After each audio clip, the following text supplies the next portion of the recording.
Hello guys, what is up? Happy Mother's Day.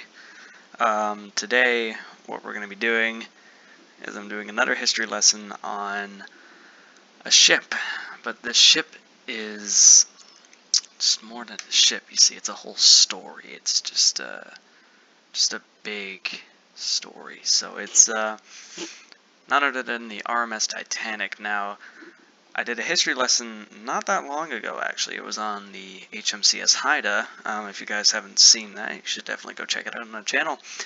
This will be the second history lesson sort of video that I'm doing. So get ready and strapped in. This video is probably going to be a bit long, but yeah. So I've been studying Titanic ever since I was in grade 1. So I've basically been studying this ship for 10 years now, because I'm in grade 10, so I've been studying this for 10 years, and it's insane, you know, like, the whole story is just, I found this book in the library, I open it up, and it's just, yeah, and it just says, like, exploring Titanic and all that, and I just find that interesting, because I'm a little kid, so I find those things interesting, and then I just started getting more into it as the years went by, looking at documentaries, stories, books, and then just it all leading up, and now I have such a knowledge of the ship that I can legit walk the damn thing in my sleep.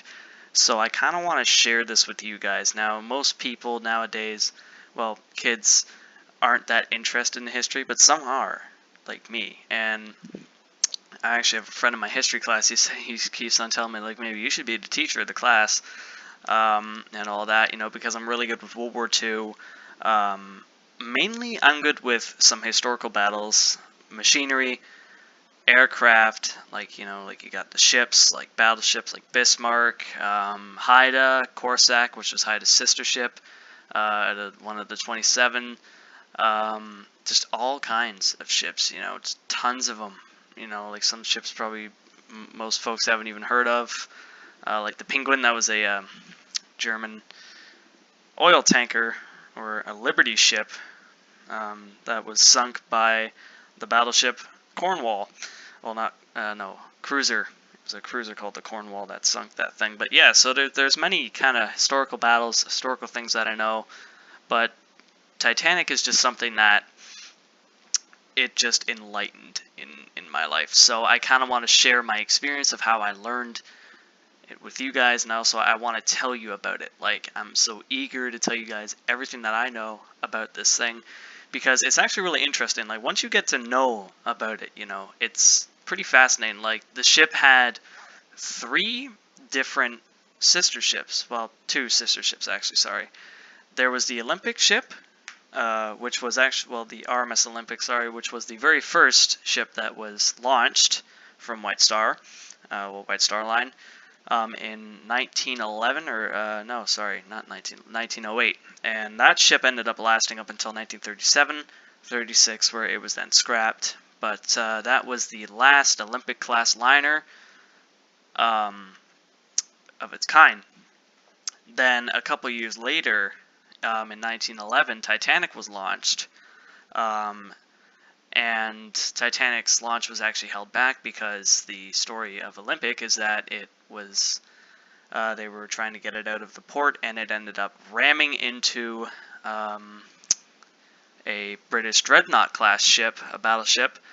I kind of forget the name, I very much apologize, but there was a huge gash right in the side of the hull here. Let me get a diagram here. So let's just say that this is Olympic. So when the battleship ended up hitting Olympic, it left a huge gash in its number. So these types of ships, they had 16 watertight compartments. So you had 1 here, 2, 3, and then so forth. And what ended up happening was the battleship struck right in this area and left a huge gash in the side of the hull. But you see, the thing was, Olympic didn't end up sinking from that, which made people think, well, these ships are unsinkable now. But the thing was, back then, Olympic, Titanic, and Britannic, they were made out of iron.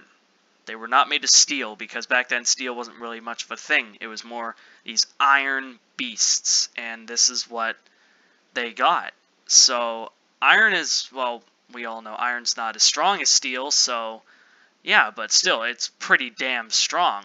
But just when you think about it, having this thing ram into the ship and leaving a huge gash is just pretty insane. And it didn't even sink, so people were going like, oh, this is now, the ship's unsinkable, you can't sink it. Because if you got a hole that big, Titanic can definitely take a hit from an iceberg, right? Well, here's the thing. There's a different side of the story of how Titanic truly sank. Titanic had an accidental fire. Now, we're going to get into this in a second. But in grade 8, I made a little presentation. I have a simple paper here that just, it gives you some fun facts about the ship. So I'm just going to go through this really quickly, and then I'm going to tell you guys more of the story about how the ship's true sinking could have actually happened. But first, let's just get into this little presentation sheet that I have here. So pretty much what we're just going to say is, like, you know, it's simple. By the time of her construction, Titanic was the largest ship ever built. It was 269 meters long. That's over 879 feet, I believe, or so odd like that, I believe. I'm not 100% sure, don't count me on that. And it was standing nearly 20 stories high. That's frickin' high for a ship. Like, not on its stern, on it, like, just how it is right now, like, just how you see it. That's 20 stories high. It's a really tall-ass ship. It wouldn't actually fit in the harbor, I think, in the bayfront where I am in Hamilton, because it's too big. It's a tall-ass ship. And anyway, and her weight was over 46,000 tons. The Bismarck weighed 55,000 tons, but it's kind of jumping off context. But anyway, Bismarck was a huge German battleship. We all know this. And it actually was illegally launched because its weight limit, you're only allowed to have a certain weight limit. They said Bismarck weighed 37,000 tons. That's usually your legal limit for a battleship back then. Germany kind of ended up making this thing 55,000 tons, and they lied about it. But, you know, who really cared now? But anyway, Bismarck was almost as long as Titanic, but it was 30 feet wider and was so heavily armored that it weighed almost twice as much. So Titanic's 46,000 tons. That's freaking heavy right there. Anyway, continuing on. So her hull spanned 4 city blocks. She had 9 decks, all through here, up until you got to there, encompassing 370 first-class cabins, so those were at the top all the way through here. Then you got 168 second-class cabins, so that would be down there, and then 297 third-class cabins, which were all down here, and had accommodations for up to 3,547 people. Mechanically, she was a state-of-the-art, fitted with 29 boilers and 159 furnaces. Each of her steam engines was the size of a 3-story house. Over 6,000 tons of coal filled her coal bunkers. These would be all through here and there and there. Let's see. From her innovative double-bottom keel to her 16 watertight compartments, Titanic was considered unsinkable. So then it goes on, like, each compartment had watertight doors that would close automatically if the water level rose above a certain height. So Titanic would be able to stay afloat if any 2 compartments of the first 4, so we're talking these 4 compartments right here, these ones here, 1, 2, 3, and 4. If these compartments were fully flooded, Titanic could stay afloat. But it didn't, and I'm going to tell you why in a second. According to her builders, even at the worst possible accident at sea, Titanic was virtually unsinkable. But we all know that on April 14th, 1912, Titanic sideswiped an iceberg and sank in 2 hours and 40 minutes, right? So that's part of the presentation half. So yeah, that's that. But then you gotta think, well, what's that part that you're talking about that fire? Well, I'm gonna tell you in a second. Here it is. Ignore my crappy drawing. This was in grade 9 and I was in a bit of a rush, but I drew this in the library when I was kind of in a bit of a rush here. So anyway, so this is basically just a diagram that I drew I draw a lot better with rulers. I suck just using normal hand pencil. But anyway, so it says here, unknown fire has been burning ever since the ship left Belfast, which is true. Until she sank, fire caused the sinking, not the iceberg. So let's say this. That fire actually ended up heating to over 1,000 degrees Fahrenheit, which says right here. So this was in the water bulkhead, and it said here, water bulkhead damage due to fire burning at 1,000 degrees Fahrenheit. That is frickin' hot. And the ship's made of iron. So that, and you're probably thinking, well, why didn't they put it out? It was too much, and they couldn't put it out, but also the ship had to go on its maiden voyage. They didn't want this thing to be late. So even though they knew, okay, well, we have a fire on here, blah, blah, blah, blah, blah. Okay, whatever, we'll just send it out. We don't want it to be late. We can't delay this. We have to beat Canard. So they ship it out anyway without telling anyone.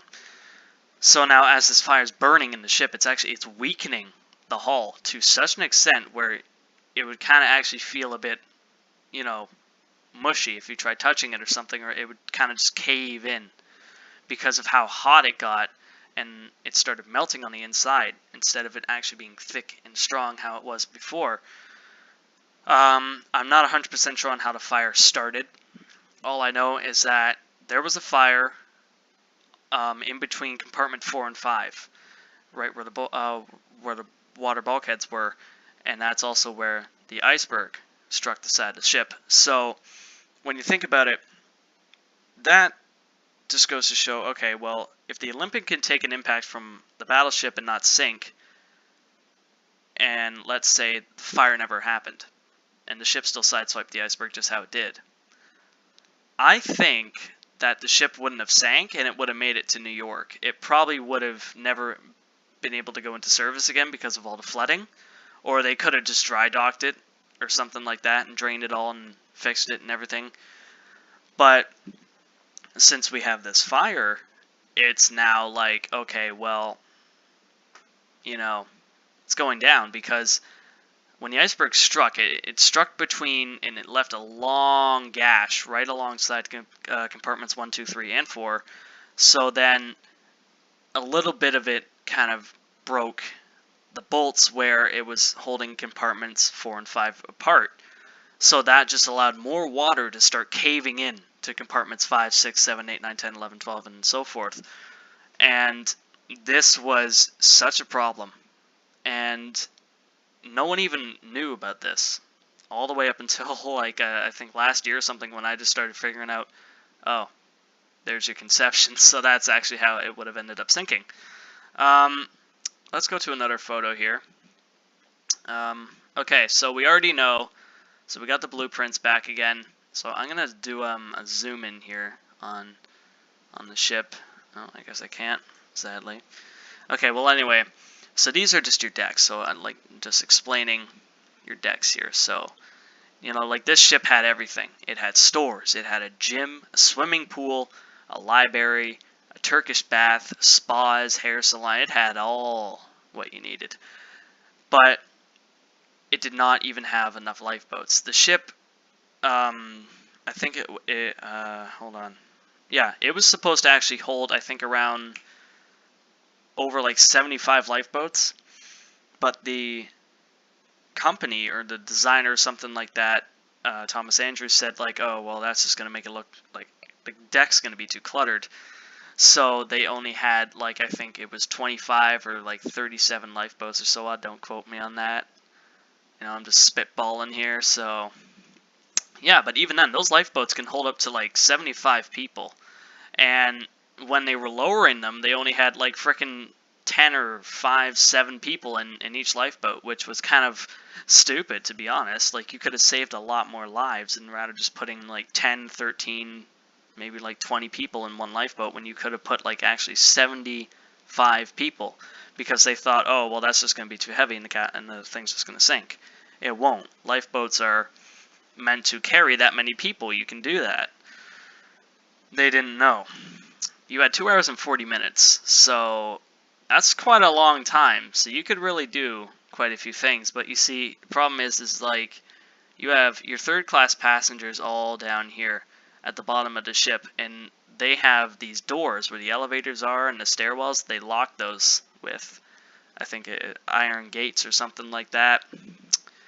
So you have a ton of third-class passengers. They're the most parts, like they're most of the people who end up dying because they can't get out. They're trapped down there.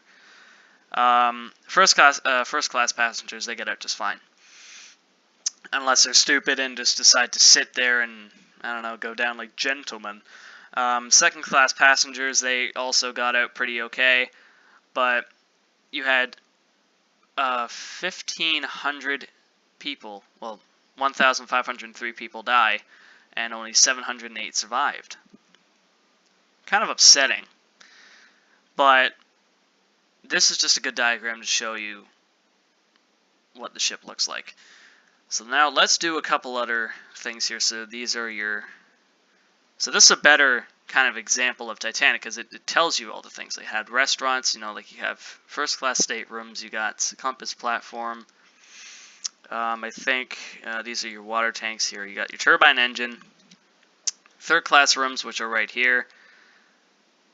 They don't even look that good. You got smoke rooms. There was even a fireman's nest, as you can see here. Fireman's mess, sorry, in this area here.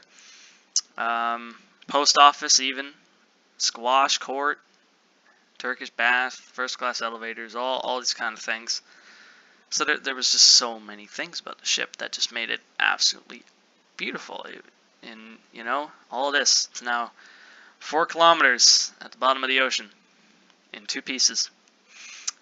So, yeah.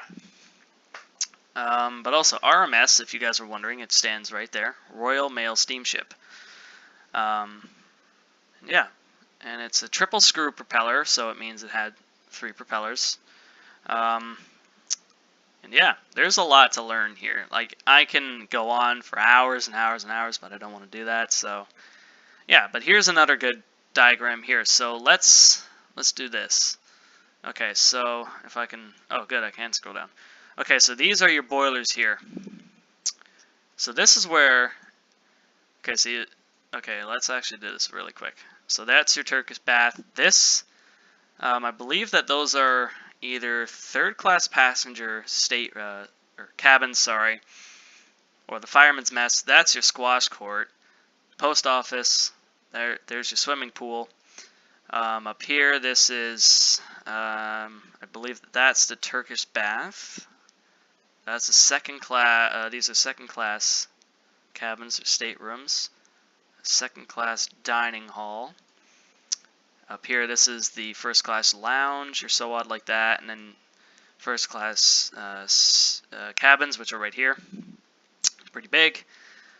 Bernard decks, or just, you know, you got open decks and all like that. So now let's go back down here. So these are your different decks. So you got G deck, F deck, E deck, D deck, C deck, B deck, and A deck.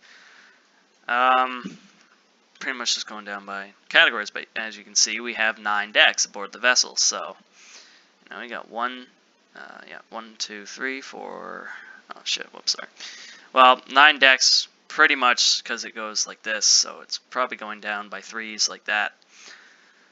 But yeah, very, very interesting thing, you know.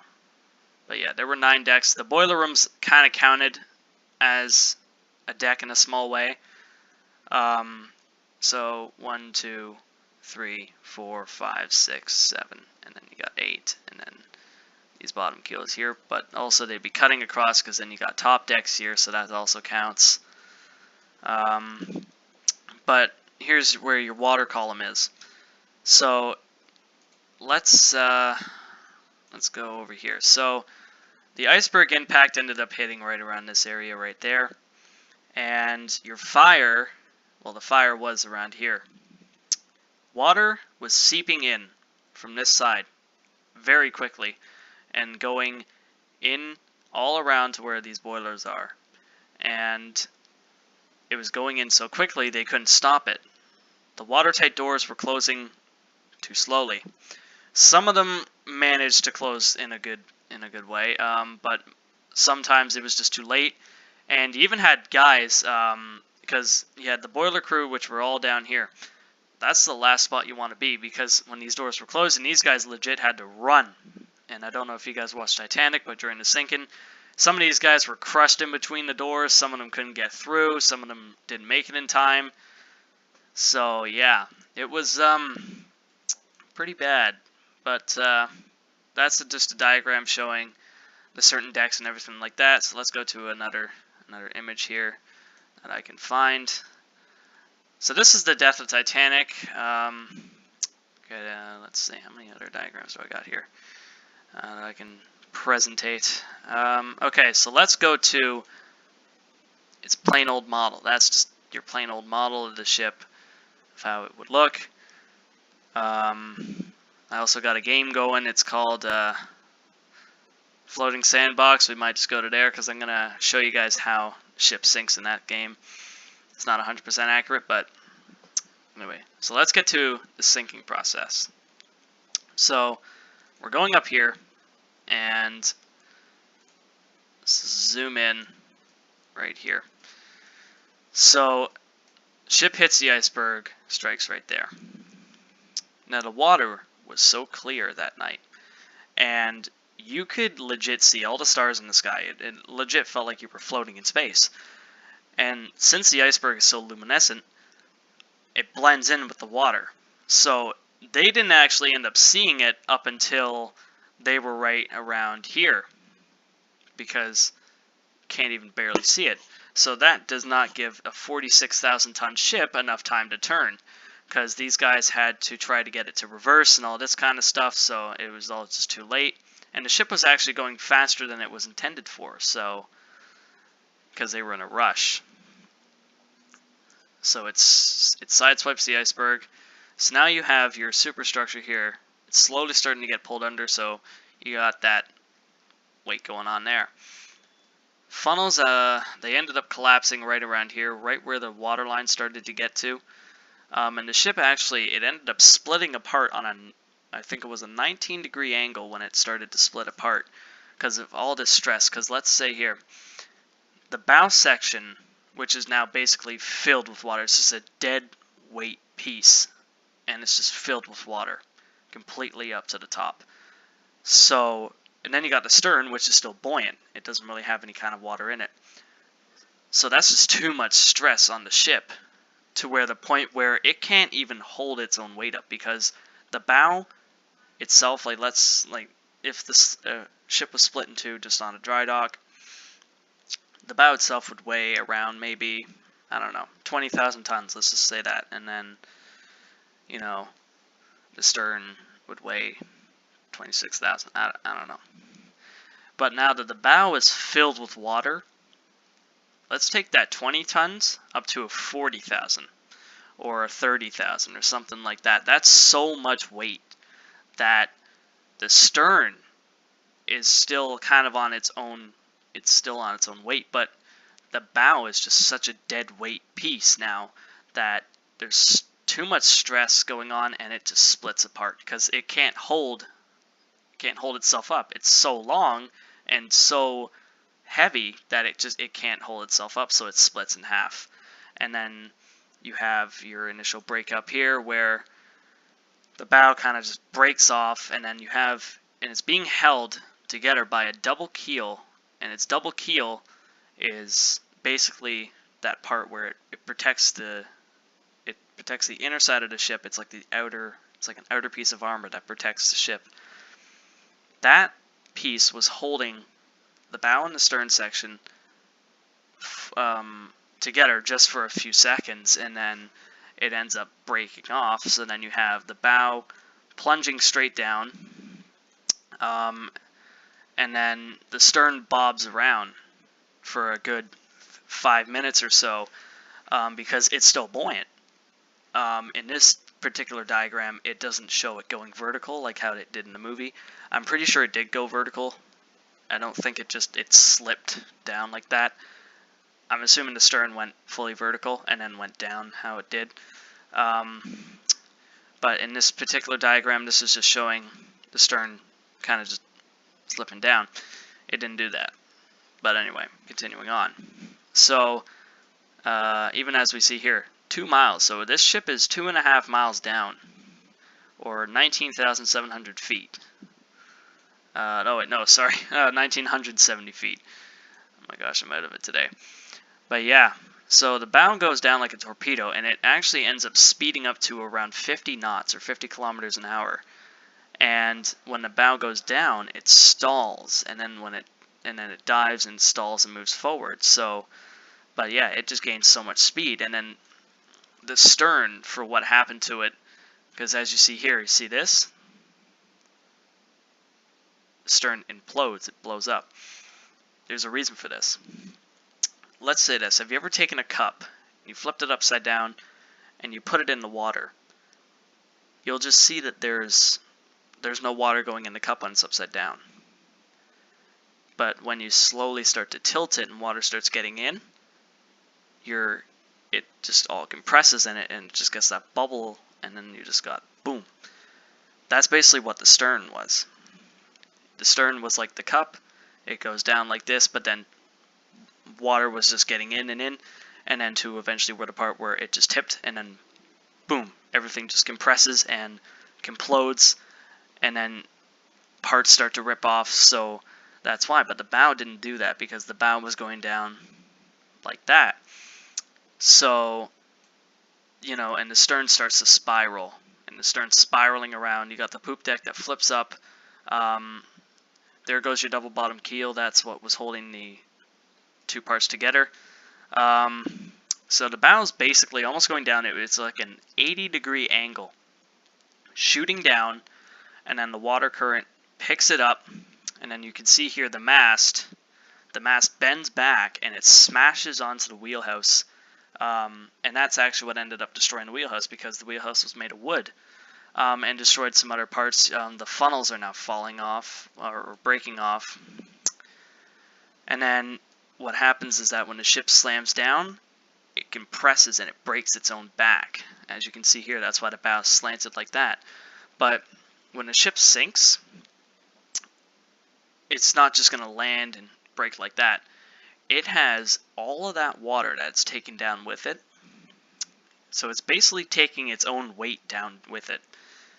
So that's why, like, when they say, if you're near a sinking ship, don't go near it, otherwise you're going to get sucked under with it. That's because all that water, all this here, that's all the water that's being built up from the ship. So then when this ship slams down, it just stops. But the water that's been falling down, it doesn't stop. And it crushes the ship down. It pushes it down more. And that's why you have this piece here that slanted like that. If the ship landed and the water fell onto it, it would look like this. Sort of, not really. It would kind of look like this, but the bow would still be broken like that, maybe. But this side here wouldn't be as it is. It would probably look like that or something. But since all the water fell on top of it, it crushes it down and flattens it like a pancake, and then cascades across the seafloor, moving other objects. Same thing goes for the stern, but the stern looks like it was thrown out of an airplane or something, just bombed the crap out of it. The reason is because when it imploded and all the parts started to fall off, and then when it landed, it also was crushed by the falling water and just compresses and just breaks and pancakes into the sea floor. And these two are 600 meters apart. Stern ends up landing facing the opposite direction of the bow. The bow is probably one of the most intact parts of the ship. The stern just looks like it was bombed like 50 times in different areas. So that's just how that all happened, and that's basically the sinking. But let's go to that peak stress there. I got a photo of it here. So this is that. Let's do a zoom in here. So you can really see, you see the peak stress there, and it's just breaking. It just looks like it's going to snap off at any minute. That's just your peak stress right there. It's going to break because of all the weight. The bow is just dead weight.